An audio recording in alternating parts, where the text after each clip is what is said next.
સ્થળ કે મંદિર એમ જ નક્કર કારણ વગર બંધાયેલું હોતું નથી. દરેક મંદિર પાછળ કોઈને કોઈ કારણ, માન્યતા અને રહસ્ય છુપાયેલું જ હોય છે. એ જ રીતે ભગવાન શ્રી દ્વારકાધીશનું મંદિર પણ માત્ર એક ભવ્ય રચના નથી, પરંતુ અનેક ગૂઢ અર્થોનો સંદેશ આપે છે.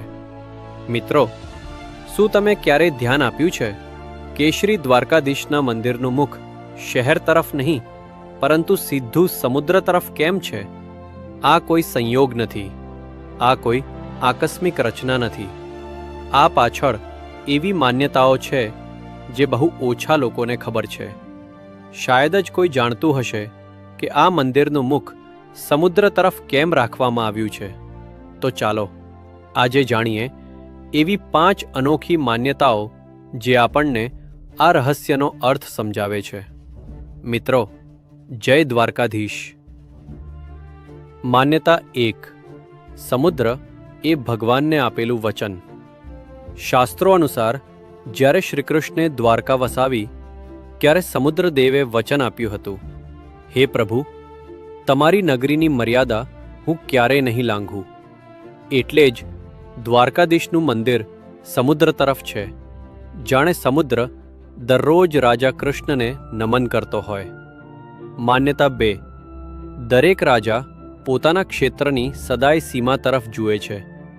દ્વારકાધીશ અહીં માખણચોર નથી, અહીં તેઓ રાજા છે, અને રાજાનું કર્તવ્ય હોય છે નગરીની સીમા તરફ નજર રાખવી.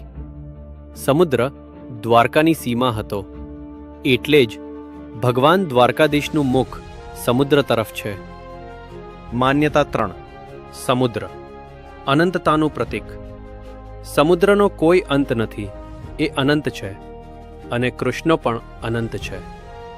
મંદિર સમુદ્ર તરફ હોવાનો અર્થ અનંત પરમાત્મા અનંતતાને જોઈ રહ્યા છે. જાણે કૃષ્ણ કહેતા હોય, માનવ સીમિત છે, પરંતુ સત્ય અનંત છે. માન્યતા 4. ચંચળ દુનિયા સામે સ્થિર કૃષ્ણ. સમુદ્ર ક્યારેય શાંત નથી હોતો, લહેરો સતત ઉભરી અને તૂટે છે.